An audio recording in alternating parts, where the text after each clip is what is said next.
Hammaga salom. Bugungi videoda sizlarga qanday qilib YouTube'da telefonda stream qilishni o'rgatib o'taman.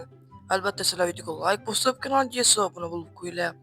Birinchi navbatda Play Marketga o'tamiz. Albatta Wi-Fi ga ulangan holda hamma telefonda Play Market yoki App Store bor. iPhone'da ham endi qilsa bo'ladi. O'tib bu yerga Mobizen Live deb yozib olamiz. Mobizen Live. Hozir to yozilgan mana Mobizen Live deb yozib olamiz. Ekranda ko'rayotgan bo'lsanglar, mana sariq rasm bilan Mobizen Live ilovasi chiqib keldi.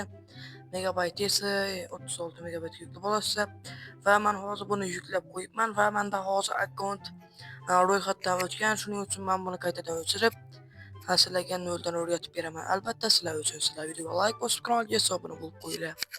Ko'pchilik o'rgating degani uchun men sizlarga o'rgataman.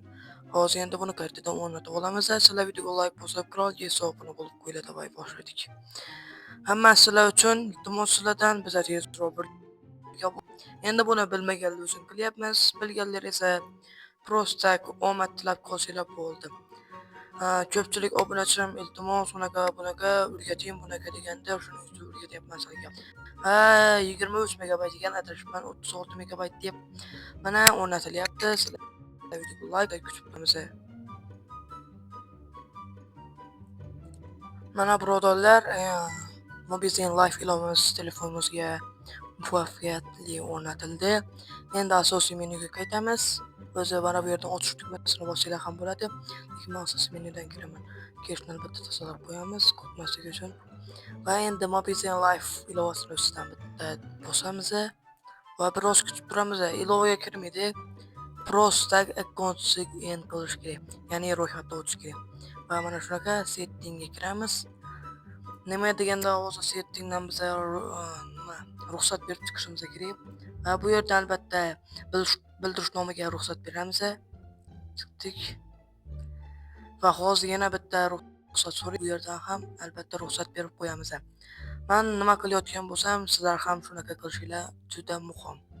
Va hozir bu yerdan albatta Mobizen Live ilovasiga ruxsat berib qo'yamiz. Yuqorida ko'rsatilgandek.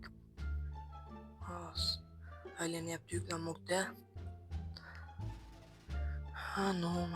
Mana Mobizen Live degan chiqib turibdi, shuni yo'q qo'yamiz. Va mana yondi. Endi chiqib ketamiz. O'rtaga qaytishni bosamiz va kutib turamiz. Hozir profil bu yerda mana ro'yxatda o'tish bor. Sign with Google degan bilan bosamiz, ya'ni Google bilan ro'yxatda o'tish. Va albatta bu yerda YouTube akkauntingizga qaysi Gmailga ulangan bo'lsa, shuni bosib kiramiz. Meniki masalan shu Gmailga ulangan, ustidan bosib kirdim. Hozir mana stop 1-2 soniya kutib turamiz. Va mana login in deb boshladi. Va bu yerda hozir profillar chiqib keladi. Albatta YouTube nomer tasdiqlab qo'ygan bo'lishlar kerak.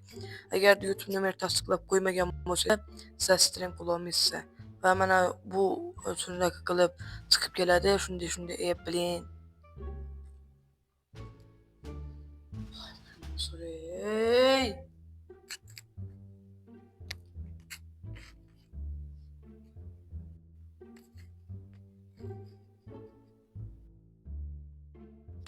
Va o'zi biroz kutganinglardan so'ng mana bu yerda mana mumkin profil chiqib keldi.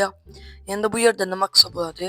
Birinchi navbatda ustidan bosamiz va bu yerda tepada live degan tugma bor, ko'rayotgan bo'lsanglar mana live. Shuni ustidan bosamiz. Agarda stream qilmoqchi bo'lsanglar bosamiz va bizdan hozir so'raydi Mobizen Live kamerada stream qilasanmi yoki ekranni stream qilasanmi deb. Biz hozir ekran stream qilmoqchimiz. Ustidan bosamiz ekranni. Mana bunda ruxsat berib qo'yamiz. Bu ilova ishlayotgandek qilib va ustidan bosamiz. Bu yerda endi streamimizga nom beramiz. Hozir men stream qilmayman va bu yerdan streamga nom berib va albatta streamga nom berib bo'lgandan so'ng start tugmasini bosamiz va stream boshlanadi. Shunaqa qilib videomiz o'z nihoyasiga yetdi. Agarda video sizlarga qiziqarli va foydali bo'lgan bo'lsa, sizlarga rahmat. Endi kommentariyada aytib qo'yinglar, video yoqdimi, yoqmadimi. Va albatta xayr, sog' bo'linglar.